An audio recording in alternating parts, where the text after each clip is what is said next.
record this. Thank you. So we're going to start with introductions. Hello, Terry. How are you today?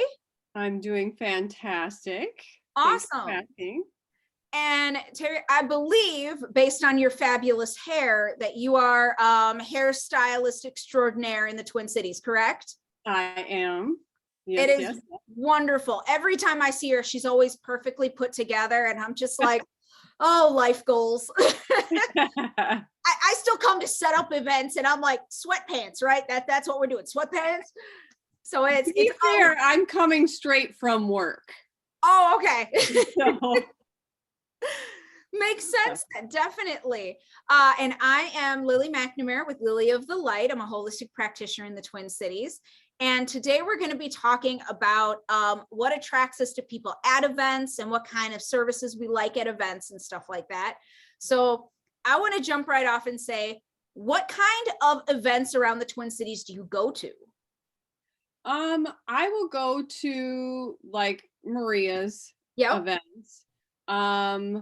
I've gone to Echo's events. Mm-hmm. I've gone to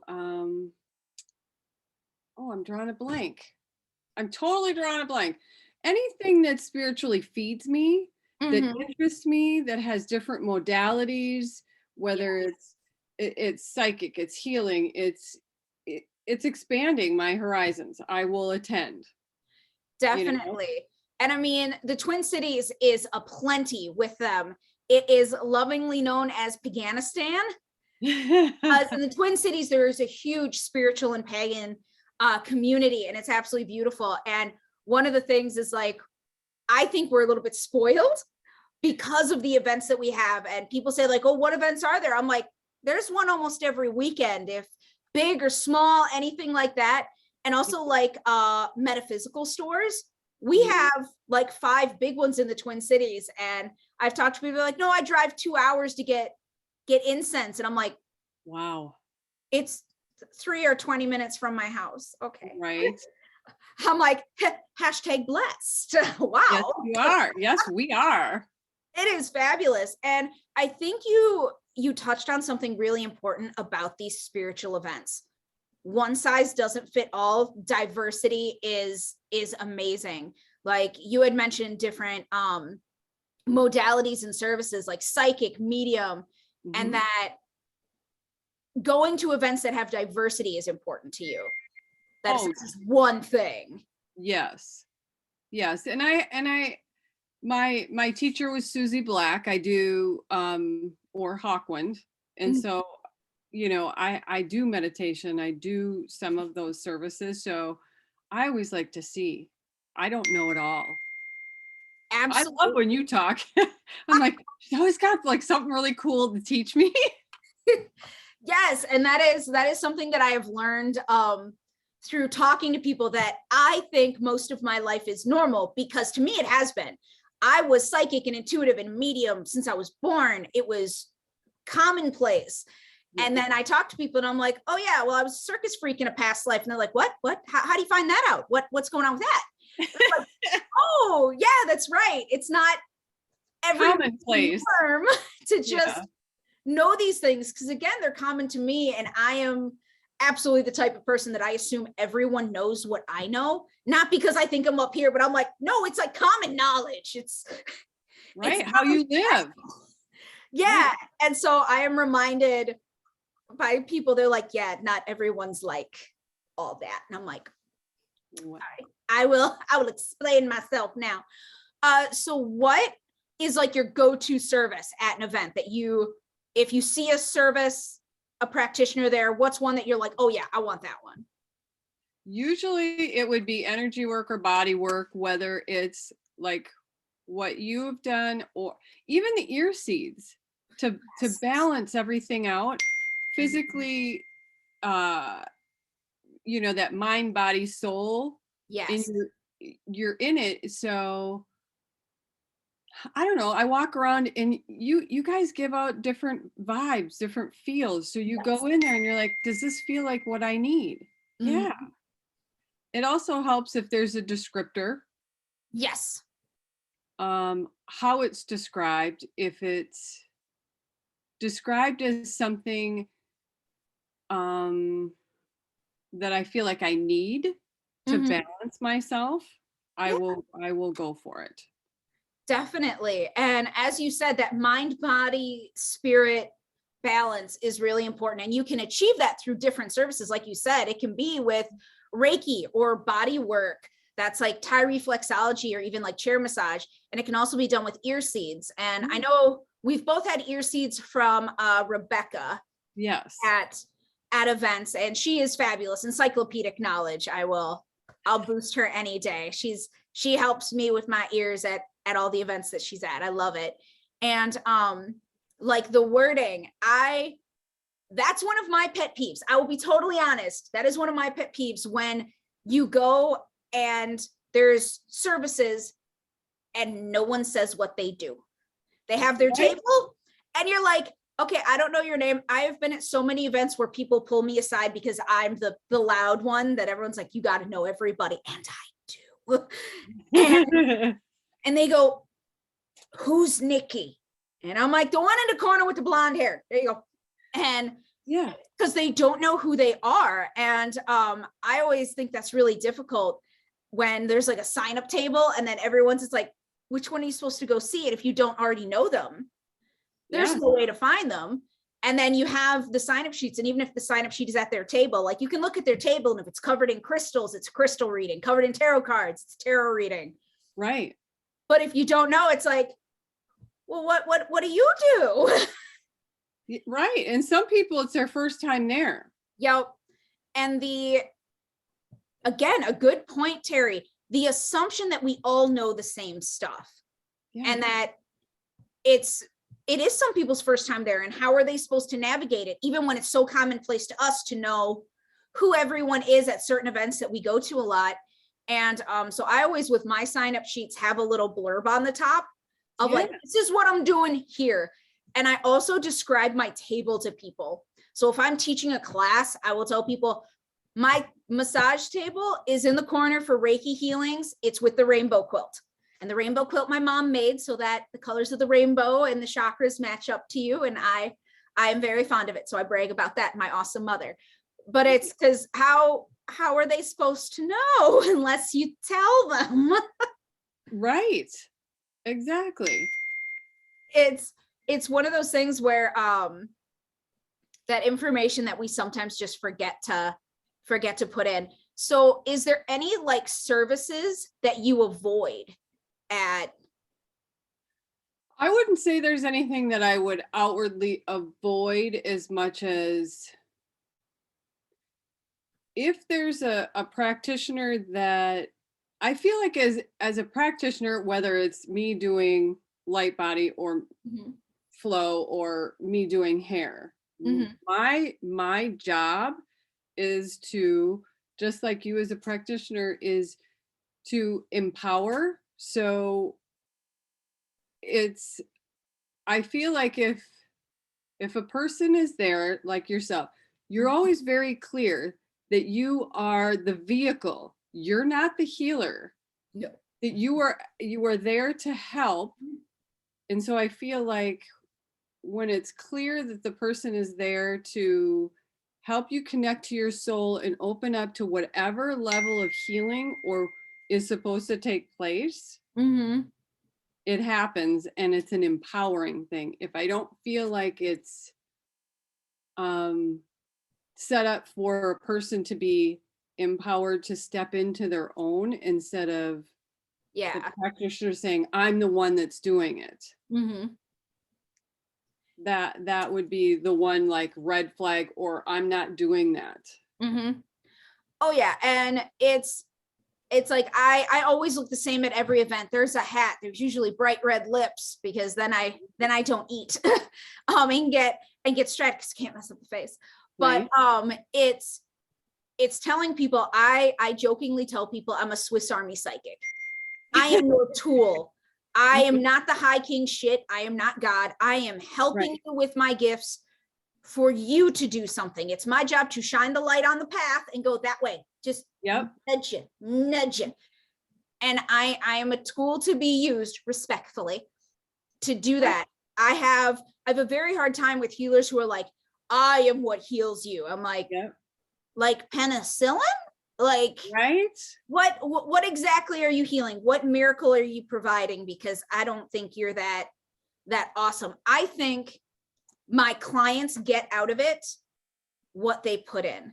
And so if a miracle does happen, I am still simply the tool. They made it happen. If you are open up to that kind of energy and beautiful transformation, absolutely it will happen. And it's just glorious. But and people being like, oh, it's you. It's like, I'm a very good tool. Yeah. But it's your awesomeness coming through, not mine. I'm just been very clear. That is a good thing. And that goes back to describing what it is.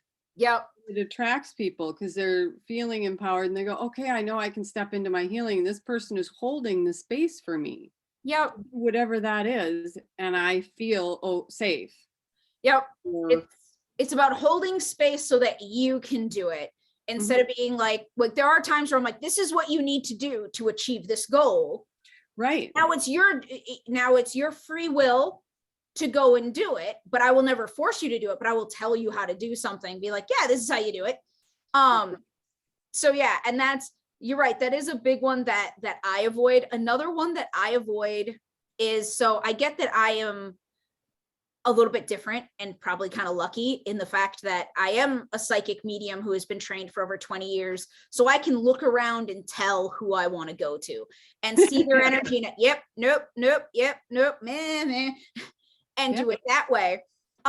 Because I've walked past booths and just been like, I've gone to events where I haven't gone to any service because all of them felt off. And the one that I'm thinking of was in the Twin Cities, and it was, you walked in and it felt like a casino. And nothing against casinos, but a holistic event should not feel like a casino. Right. And everyone looked desperate. Everyone behind their table just looked, I need to win. I need to win. Yep. Yeah. And I was like, okay, well, not going to do anything here, but this is good to know. Where other events you walk up and it's like, oh yeah, I can see myself going to you. Let's sit down and let's get into this. Or else the other one, and I want to be clear, I in no way mean that women or people need to be beautiful to pay a tax to be a healer or something, that you have to look a certain way. You don't. But if you look super pissed, yeah, I may not come up to you. I'm not saying you have to. No, but the energy is hard. But if you're, yeah, I'm gonna go. Are you having a bad day? Am I about to be yelled at? And so, because I was at an event and I was one of the vendors at the event, and I learned after the event that several complaints were made about someone, a fellow reader, and I felt so bad for them. And they were like, she just looked angry to the point where it made people uncomfortable. Right. And so people kept asking workers, like, are they okay? And it was like, oh, so that's what I mean. I'm like, if you look like you're in distress, obviously that's not really someone you want to go to.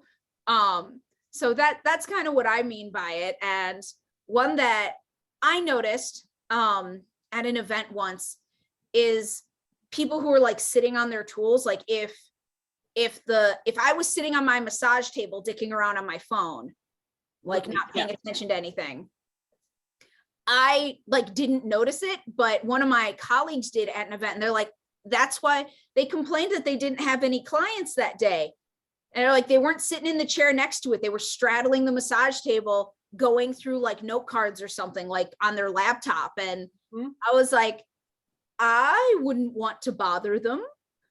So they're not present. Yep. They're not present or approachable. Yes. Like this is a service. And you have to be approachable to do the service. And again, that doesn't mean attractive or smiling all the time.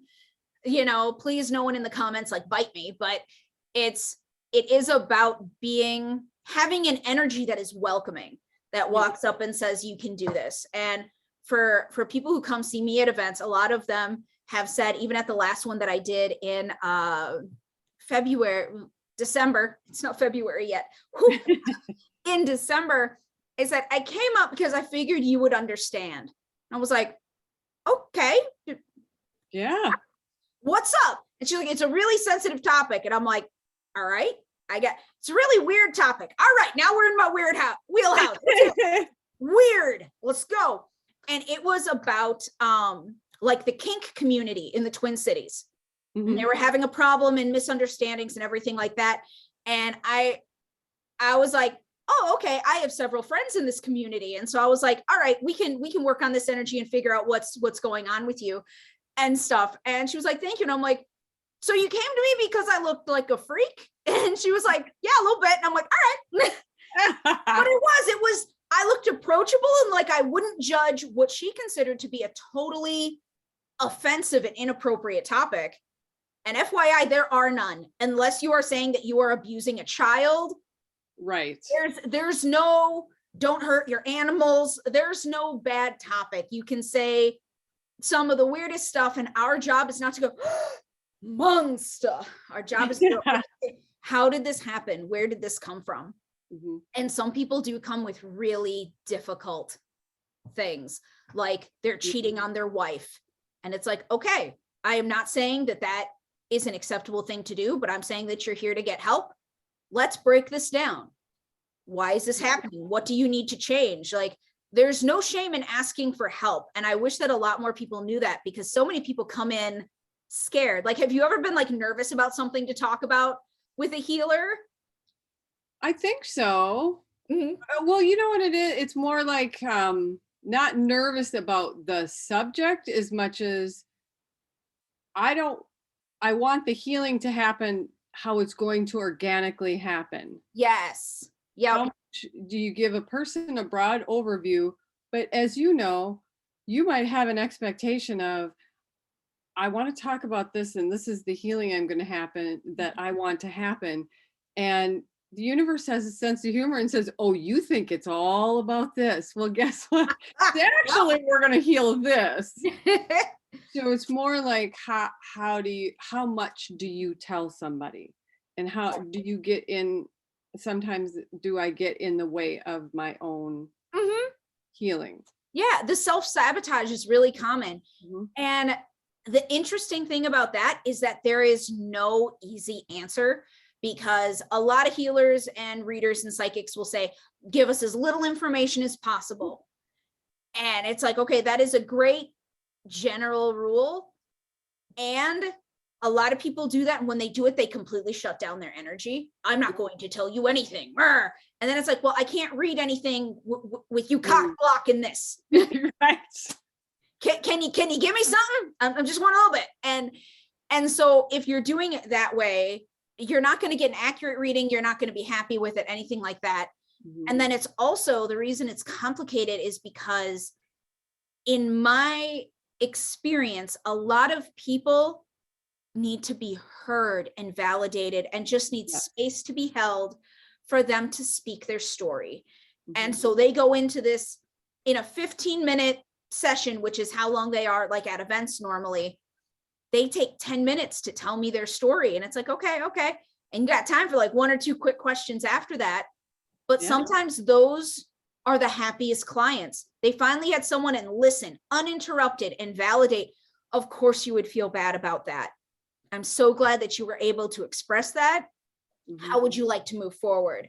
And so while like no information is the general rule, it's like, there are some caveats to that. It's like, if a client just needs to tell their story, absolutely. Or if you're just closing off, because those happen too, where people are like, I'm not going to tell you anything. And you're like, that's not helping me. And I'm like, I'm fine with sitting in silence and you paying me, because that's what you're going to get. I'm not going to guess. Yeah. I'm not going to guess at what you want. And with that, sometimes we need clarification as readers. So we could be getting a message like, I believe you have children, right? Yeah, one. Okay. Well, this works with multiple children. So we're going to assume you have two. We're going to pretend. My husband and the dog, you can throw them in. We could have three. That it's someone in your house is just feeling off. Do you have a kid? And you would say, yes, I have a kid. And it's like, yeah, but it's an older. And then you're like, well, I have a husband. And so it can be like that, where we ask questions because it's like, there's something, I just need a little bit more information to get to exactly what I need to talk about. Or like if you're talking about kids and it's like, well, which one of my kids? And you're sitting there going, which one's in their 20s, or which one is masculine? Which one is feminine? Which one's having anxiety? Because I'll say, they'll be like, well, which kid? And I'll be like, the one with anxiety. And they'll go, oh, that's Jake. So and so, right. Or something. And some clients are like, well, no, tell me their name. And I'm like, it's the one with anxiety. You know which one. Give me, tell me, yes, it's your son, and we can keep going, type thing. So those are some things, Terry, that I'm actually glad that you brought up, things that cannot go well in a session that are controllable. Like, you want the session to happen organically and beautifully and what's meant to happen. And there are certain things that you can do as the practitioner and as a client to make that go better. And setting up expectations, absolutely. And then also not blocking or anything like that is another one, because a lot of people will come in and say, I am so open. You're like, doesn't sound like it. Really? That is so nice. Okay. So yeah, and that's, I think, I know I've done this, and I don't know if you've done it. We say things because we genuinely believe them, and they are so wrong. Mm-hmm. I'm ready. I said, okay, so I'm a hopeless romantic, and one of my life dreams and life goals is to find the love of my life, the one and only, and have a weird fandom fantasy life that is absolutely beautiful. That is my goal. And cool. And throughout my life, I've asked like romance questions, and they're like, will I find someone? And will something happen and stuff? And every time they're like, you have to be open to love. I'm like, I am open to love. And then I'm like, I think I need to do a little bit more self-work first. Mm-hmm. So sometimes the client is mistaken, where it's like, I genuinely believe this. And it's like, but is it? Yeah. And it's being open to be told no. Like, I am open to success. I'm working my ass off. It's like, but do you actually feel like you deserve it? Oh, yes. Oh. And if they say no, it's like, that's what's blocking you, that you're working for it and you want it, but you don't feel like you deserve it. So it's not going to come in. Yeah. Yep. Thing. So it's being open to hearing things that may be uncomfortable or that you've worked so hard on. And it's like, nope, not working. Yeah. Type thing. I think those are really important things to remember with this kind of stuff. And then, so I have a question for you, and they have lots of different names throughout the different events that you go to, but they're called galleries usually. And then they have like other cute titles that go with them. And that's where the medium or the psychic stands up front in front of a group and does readings. Do you like those? Do you not like those? How do you feel about those? I don't mind them. Mm-hmm. I would say, I think they're fine. People need validation. Some people are hurting. They need their person that's passed on. They need to hear from them. I think it's a good thing. Yep. I prefer the learning classes. Mm-hmm. And if something pops up, great. But yeah, the galleries are good. Yeah, and I agree. If I were to go to an event as an attendee, which doesn't happen now, most of the time I'm working it the whole time. But if I go as an attendee, I want to go to classes or lectures or workshops, and not galleries. I will run a gallery and be up front. And I always I think it's lovely. Like you said, it's needed. Some people need that validation. Mm-hmm. I find them to be a nice facet of an event, but certainly not the whole thing. If something was just a gallery, I'd be like, I wouldn't go. Yeah, I agree. And I know some people who would and who love doing that kind of stuff. And I'm like, more power to you. Do what's best for you. Love it. Awesome. But that is not for me. And one of the reasons why I teach really small classes. I usually have 10 to 12 people and no more in my actual workshops and classes. And people ask why. I'm like, I'd rather have 2 or 3 of them and give you one-on-one attention than to have a class of 50 and your questions aren't getting answered. Because if you go and even you get the information, Terry, if you didn't get to ask the question about chakras that the class is about that you wanted to know, would it be disappointing? Yeah. You're like, well, I went to this class and the information was nice, but I still have questions and now the class is over because you didn't get to everybody. Yep. So I keep things smaller for like my personal business, the Lily of the Light classes and workshops, so that everyone gets individual attention. Now, like webinars and online classes, obviously anyone can sign up and it's just like a lecture. But and then classes at events are obviously many people. And I was actually ragged a little bit at my last event. And they were like, your classes are short. And I'm like, they are intentionally short. And they said, why? And I said, because I want all of you to have a chance to ask. If I fill this entire thing with information, none of you will ask a question. Because I will speak and then the time will be up and then it'll be done. So in my classes, I don't know if you've noticed, I know you've taken a few of them at events. I'll stop at random intervals. Questions, comments, concerns? Right, because some people won't speak up. Nope. If you do not give them the platform, if the professional does not give them the opportunity and hold space so that they are comfortable, people do not speak. And that's something that's important to me, is that everyone has a voice that's heard in a workshop, in a class, at an event. And so I like giving opportunities for that to happen. And so that's why my classes are a little bit shorter in like content, is because I want you guys to ask what I know about chakras, but what do you want to know?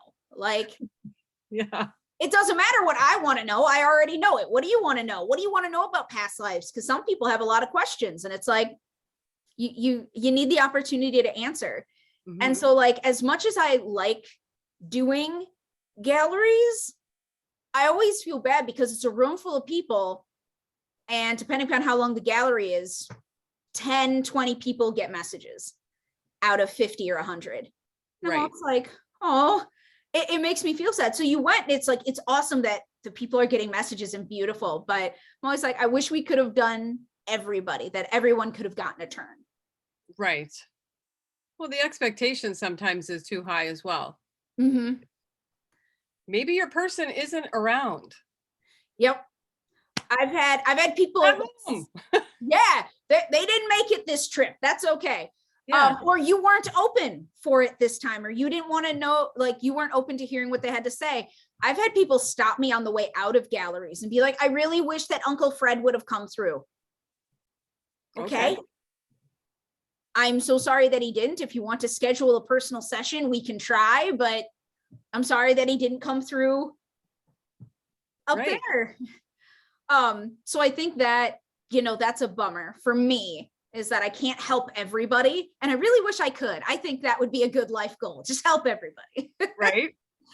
And then the other thing is during galleries, and again, I think they have their place. I think they're wonderful, but they are not like the end all be all for events, is when, like you said, people are trying too hard. Because I've been at them where one person says it's their spirit every single time. Yep. This is this person to me. And then they tell the story of that person every single time. And it's like, so the person's whose spirit it actually is doesn't get a chance to speak or acknowledge because that person spoke every time. I'm not a fan of that. No. I think you'll always have one or two. Yes.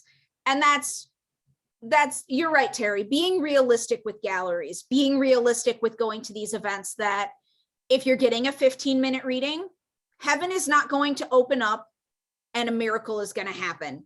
Chances are it won't in 15 minutes in a crowded event. If it does, yay, I'm so happy. Yeah. But when people come in and they're like, you didn't do more in 15 minutes, it's like, what you asked for was 2.5 hours worth of work in 15 minutes. You got as much as we could cram into 15 minutes. Yeah. So coming with expectations of what can be accomplished at an event and what's available to you. knowing that you can always get a session after with that person. Grab their business card. Oh yeah. Right. Because do you do that, or do you wait for the next event to see them again? No, I grabbed the business card because I realized it's a snapshot. Mm-hmm. It's a snapshot. And if you want more, it's up to me to pursue Yes. my healing, my knowledge, my thirst for whatever it is that has piqued my interest. Exactly. I would agree. And I like the way you put it. It's a snapshot. At events, sessions are a snapshot. They are not an actual full session, because no matter how badass you are, 15 minutes is 15 minutes, and you get as much in as possible. And I got a funny story, and it is so weird because I am weird. So I was talking to a bunch of colleagues, and like 15 minutes is not enough time. And I'm like, no, not for a full session. And they're like, I would prefer more time. And I realized that like my 15 minutes go really fast and I can cycle them quickly. And so I asked my oldest friend, I went to their house and I brought tarot cards with me. And I said, I need to time a session to see if I talk too fast, if I'm missing something. Can we do a dry run? And she was like, yeah, because that's smart. She's my guinea pig. I call her a sacrificial lamb. She is. I gotta turn this light on. Yeah. That is her thing. Like that is the cost of being my friend and like getting sessions with me on a regular basis for, friendship and stuff, is that she has to be my guinea pig for a lot of stuff. And we went through it, and we went through a whole year spread. So the whole year spread for me is 12 cards, one for each month. Yep. And your lucky card at the end to, what should you focus on in the next few days while the energy of the event is heightened. And then she actually asked like follow-up questions on a few of the months. And I started the timer and I did it. And it was under 8 minutes for a full reading of the year. And I was like, do you feel like I rushed it? Because that was 8 minutes. And she said, no. And I'm like, I talk really fast at events because you only have 15 minutes. And I want you to get as much in it as possible. And I know that's not every person's style, because there are some who are like, okay, what do we want to talk about today? I want you to speed the fuck up. That's what I want you to do. Yeah. Where me, I'm like, I flip the cards and I'm like, let's do this. We got 15 minutes. I'm going to give you everything in this. Yeah. And I asked my friend, and she's super honest. She is not nice. She is honest with what she says. I was like, do you feel cheated? Like you got a full reading, but it was only 8 minutes. Do you feel like you were screwed out of anything? And she's like, no, you gave me the full reading. I'm fine. Right. And you don't talk so fast that you can't understand, but you definitely talk at a clip that says, let's get this going. Yeah. So yeah, that was my funny story, is that I got really self-conscious. I'm like, oh my God, am I talking too fast? As people are like, I need more time to give this same amount of information. I'm like, why? Just pick up your speed. Right. Well, get clear, be able to bring it down. Yep. Make it super concise. And that includes, I think, and this isn't something you can judge until you've had a session with somebody, their intro and exit. So if you have 15 minutes, that includes the intro and exit. Hello, my name is Lily. This is what I do. It's $40 for 15 minutes. How would you like to pay? And then you have to pay me. And then we do the session, and then we have to close out the session. And so it's like when people do like a 5-minute intro, I'm like, I need your name, and like, I'm a holistic practitioner and I'm doing Reiki today. What do you want to work on? I want it to be that kind, instead of like, I am this and this is what I do and this is how this is going to go. And I'm like, can we do it? Well, no, it's smart because you're not wasting their time. Yeah. And so for me, I think that's like a red flag for me, that you don't know until you have a session with somebody. It's like, if they do a huge intro or a huge exit, even when I take people's like email for like the email lists and stuff, I try to make that a minute or two for them to do it, and super simple. Like now, I used to have them write it down, and I have realized that people's handwriting is not good. not okay. And so now I have it on an iPad, and that it's like, type in your name, type in your email. There you go. Perfect. And so for 15 minutes, I'm like, I want 3 minutes where I am doing an opening and closing total. That it's like, right, in 3 minutes, I have to be able to do both ends, and that's it. Because anything longer, I'm like, then you get a 12-minute session. I'm like, okay, that's okay. But anything else, I'm like, okay, I would feel bad as a professional taking up so much time to do an opening and closing. Right, because then it turns into you and not them. Yep. And it's, if they want to know more about me, it's on my website. It'll be emailed out in the email blast. There are ways to find out info about me. It's all over social media. I have so many accounts. I'm a millennial. Don't worry. You want to know something? It's probably out there. It's fine. So it is. Sessions are about the client. It is. I think that is something that is lost on some people, that they think that it's not all about them. They're like, oh, if it's okay, and I don't mean to bother you. And I'm like, don't punch me in the face or call me fat. Like, anything else, let's hear it. Let's go. You're not going to offend me or piss me off. Don't hurt me. Don't insult me. And then we're good. And like with that, a lot of people have, so I don't know if you've ever experienced this when you're having like an energy healing or something, and something like bubbles up out of you. Yeah. And so I always tell people who are working on trauma, if you need to say something, you can say it. I'm well aware it's not at me. You can call me a fucking bitch. You can tell me you hate me. I am okay.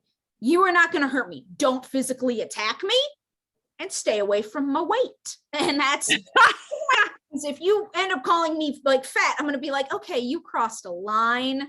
Right. I don't care if my table. Yeah. I'm like, I don't care if I think I'm fat or not. To me, that one is just a line that you don't cross.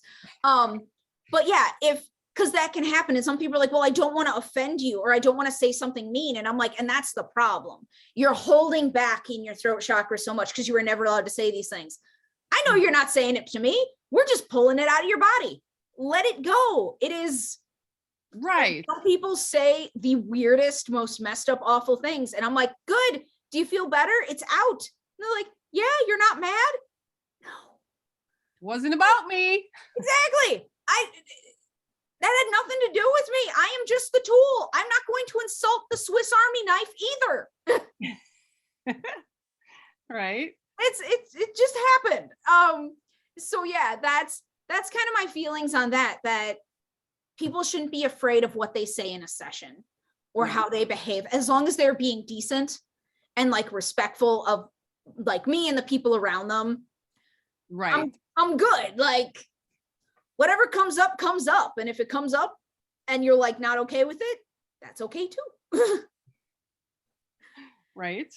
So yeah, I have a question for you that just popped into my head. So it's on the fly. I'm ambushing you. Okay. So you have been doing these events for a really long time and been beautifully committed to your path, and it is wonderful.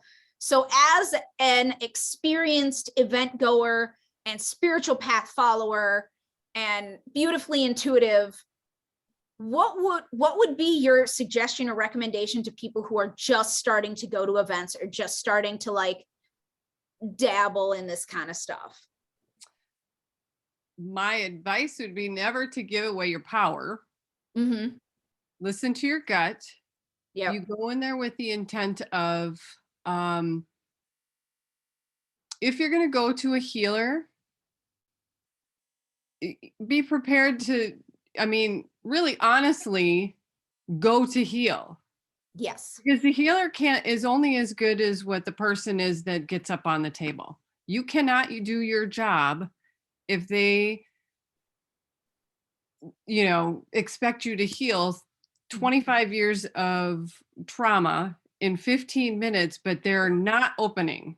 Yep. So I would say, go in there, use your intuition, be open, but don't give your power away. And sometimes the messages that you receive may not resonate right away. It's about thinking about what the person said and how you feel, take it in, and you could be brushing your teeth that night and go, oh my God, Yep. there's where it is, Mhm. that aha moment. And it might not have rang because maybe you didn't use the right adjective or, Yep. Mm-hmm. I would say, yeah, that's what you need. Take it in. And what doesn't feel right, let it go Yep. and keep what does. Yep. And that is for classes, galleries, and services. If it doesn't resonate with you, leave it at the door. You're not insulting anybody by not taking it with you. And like, as far as it may not resonate, I had a client whose elderly family member passed, and they had a session with me to try and ease the transition of the passing and stuff. And I'm sitting there, and one of the things I could not let go, I smell worms. I smell worms. I don't know what this means. And they were very respectful. I thought I was a loon. God bless them. And I was like, I don't know what it means, but that, because they're like, who's on the other side waiting? Worms. Worms are waiting. And they're like, thanks. I get a message from them freaking out the next day. They talk to their mom, his best friend, the guy who passed, his best friend, owned a worm farm. Oh, funny. See? And so they were just like, Ding. this worm wing nut, what the hell? And then all of a sudden they're like, oh my gosh, yes, okay, now that makes perfect sense that you keep asking who's over there, and all this person saying worms, just worms. So it may not hit you right away, but it'll hit you. And so just be patient with it, type thing. And then, like you said, leave expectation at the door when you come in, so that you're not, expecting miracles and stuff like that, because you're just going to leave with disappointment. And that's really not okay. Also, leave the expectation of entertainment. This is one that I have struggled with people for a very long time. And I get that I am entertaining. I have realized since the pandemic, people ask, what was the valuable lesson you learned? What did you do? And I said, I have never seen myself so much communicate, because like out of my periphery, I can see my screen and me talking. And I was like, want to know what I learned over all these Zooms and video things? I am a cartoon character. I did not know I was this animated. I did not know that hands moved so much. Now and I'm just like, okay. And I am aware that I am a cartoon come to life. I am aware that I am flamboyant and loud and irreverent, and I love all that about me. I am maybe entertaining. I am not your entertainment. Yeah, right. And so when people come in expecting to be entertained, I'm like, no, that's not what this is about. And it's actually kind of offensive to think that my gifts and abilities and commitment to this is somehow fun and funny and trivialized. And the thing I tell people, so I don't think you've ever done a party with me, a psychic party. And so at psychic parties, you get a bunch of friends together and it's super fun. And then you each get sessions, 15 to 30 minutes, everyone gets a session. And then you all sit around and talk about it over doors or whatever. So it's a lot of fun. I love doing them. They're amazing. And if you want to schedule, go to lilyofthelight.com. Thank you. So I go, and at the beginning, I introduce myself. Hi, I'm Lily McNamara. I'm owner of Lily of the Light LLC. I'm a holistic practitioner. I go through it and then I change. And I'm like, okay, this is meant to help you. I am committed to your life's path, to your happiness, to your well-being, and I will do anything in my power to assist in that. If you come in there and treat me like a performing monkey in heels, you will leave. Yeah. You will not be asked to leave. You will leave. And they're all like, oh, and I'm like, as long as you respect me, it's fine. But you have to set that boundary at things that are like parties and stuff that people are like, oh, it should be entertaining. It's like, you can find it entertaining, but don't view it as entertainment. I don't have a top hat. I'm not dancing with a hat. Right. So it really is, as much, it can be fun, but it is a serious modality to be expected. And so if you come into an event and think that we are there be gawked at or anything like that. That is not going to end well for you, because you may leave fine, but the energy you take will bite you later. Karma's real. Oh, karma's real. Yeah. Yep, absolutely. And there are some of us who look way more flamboyant than others. I will admit it. I have several friends who are readers who have just hair, just dyed multiple colors and spikes and neck tattoos up to here and stuff like that. And it's like, they're treated at the events that I go to like everybody else. But I've also been at events where they're not, where attendees will be like, oh my God, it's a drag queen selfie. And it's like, did you ask consent to take their picture? Well, It's like, well, no, but look at them. And I'm like, well, that's not very nice. It's disrespectful. yeah. So if you come in and you see someone who looks different than you at an event, just, we're all humans. It's fine. Don't be tacky. Yeah.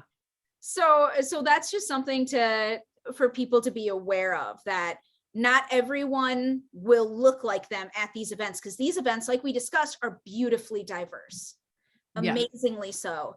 And not everyone's going to look like you. I am fully aware that I am a glow stick, that the only color I have is here, and that's it. And I am a snowflake, a dandelion fluff. I am whiter than white, and I get that. I am Irish. Right. Not everyone is going to be even this white, not even white, this white. And I get that. There will be other cultures, other religions, other races. All of that is fine. Other belief systems.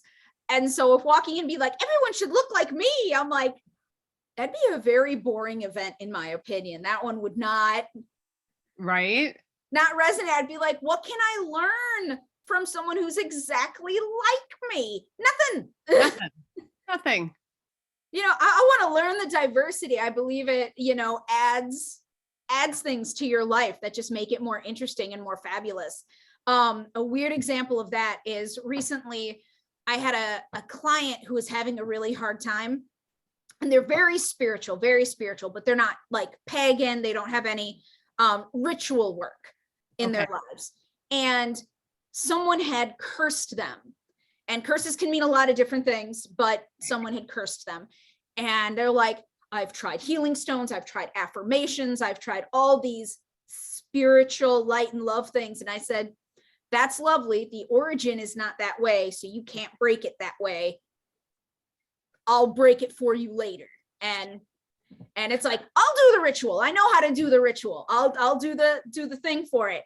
And they were like, oh, wow. It's like, because some things just aren't effective, but you wouldn't know that if all you talked to was the same people. You would think that I'm just saying affirmations that I want this person to leave me alone. And I'm like, I'm going to burn shit. And then they're going to leave you alone. And I explained to them what went into it. I'm like, okay, there's going to be a candle, an anointing oil. There's going to be herbs, and I'm going to use black pepper. And they're like, black pepper. I'm like, I have it. I will show you. I have it right here because I have to do this later today. Black pepper mill. Yeah. Okay. I literally am going to put black pepper into this and make it work, because that's what you use for. That is a commonly known herb for protection, is to put black pepper and stuff. Oh, and nice. Yeah. But see, if you don't hang out with different people, how would you know that you're having a bad day and you feel attacked? Sprinkle some black pepper on those potatoes. Go for it. Just be like, this will help. And it does. So yeah, diversity is the spice of life. And we want events to be diverse and fun and unique and have amazingly beautiful experiences with each other and learn from each other. Because I've learned a lot from the attendees. So I'm not like, oh, I know everything. I've learned a lot from attendees.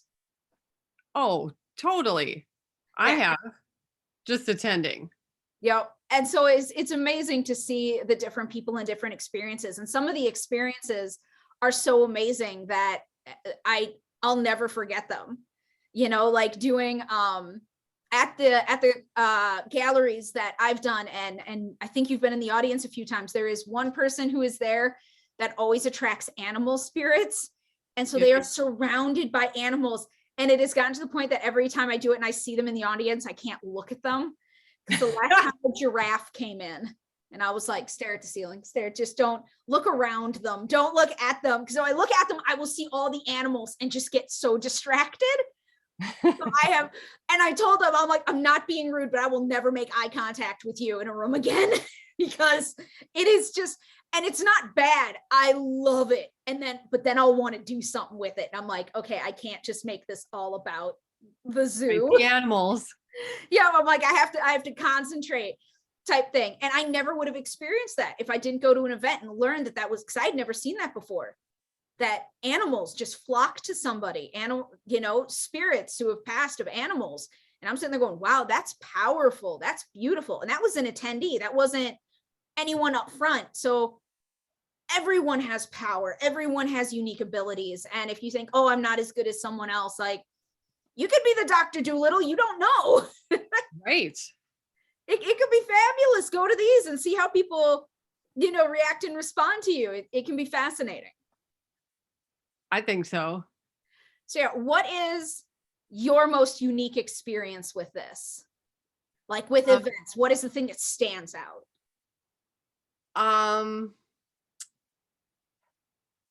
I think that what stands out to me is the knowledge that I walk away with.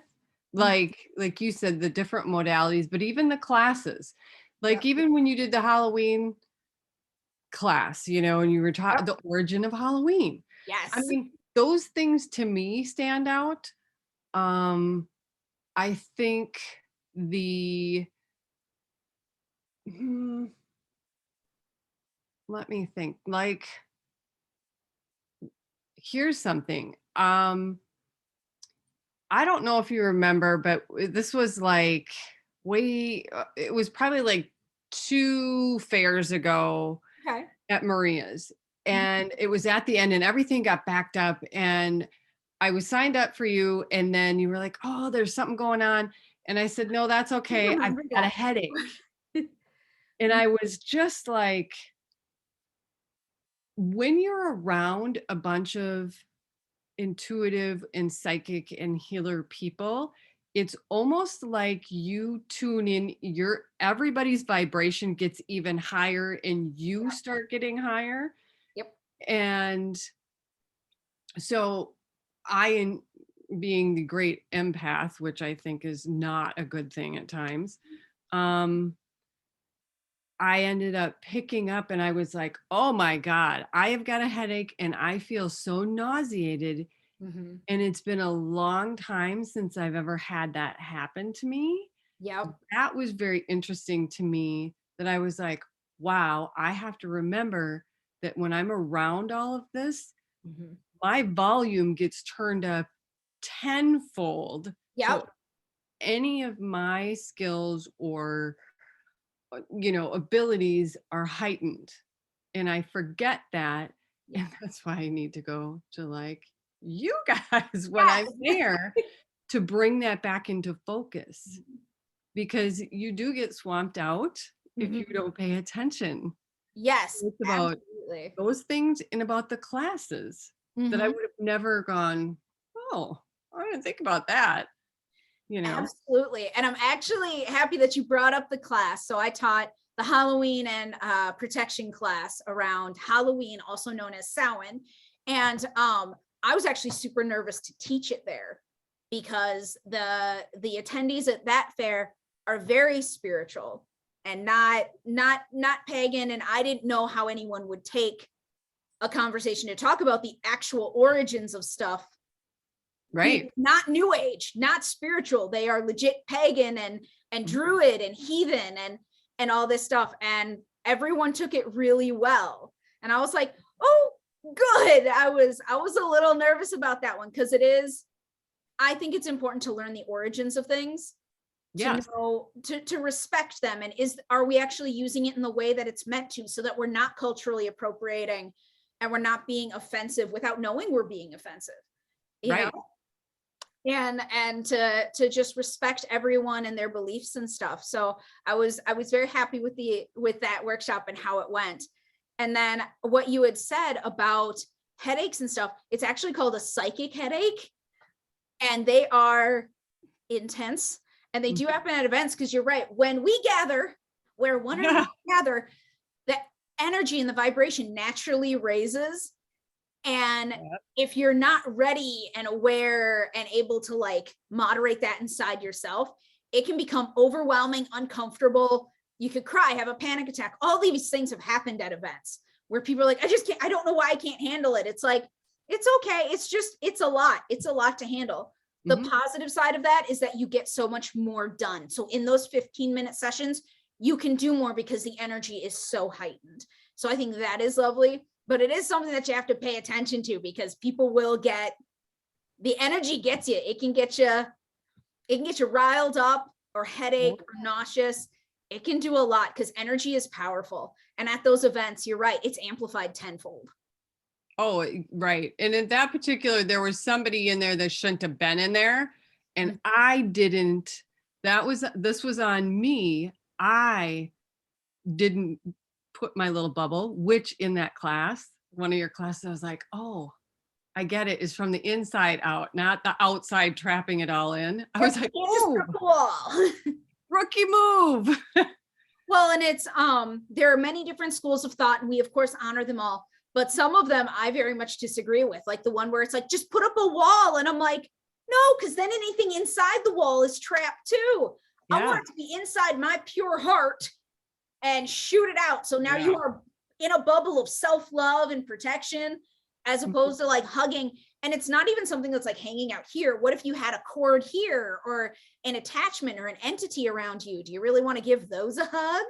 No. Not really. Not unless you know what they are and you're consciously doing it. So yeah, energy has power, and being aware of how to work with it is an important thing for like health and well-being, I think. Yeah. So it is fabulous. So we have actually been talking for an hour now. Oh, I love that. So thank you so much, Terry, for coming and doing this and talking and sharing your wisdom and experience. I do very much appreciate it. And you're always so honest and open and loving about the information that you share, that it is really amazing to have you in my life. I do appreciate it. Absolutely, Sister Pants. Thank you. Wonderful. So I will say goodbye to you and sign off. And I hope you have a fabulous day and evening and enjoy the cold weather at the moment. Right. All right. Thanks, hon. You stay warm. You too. Bye. Bye.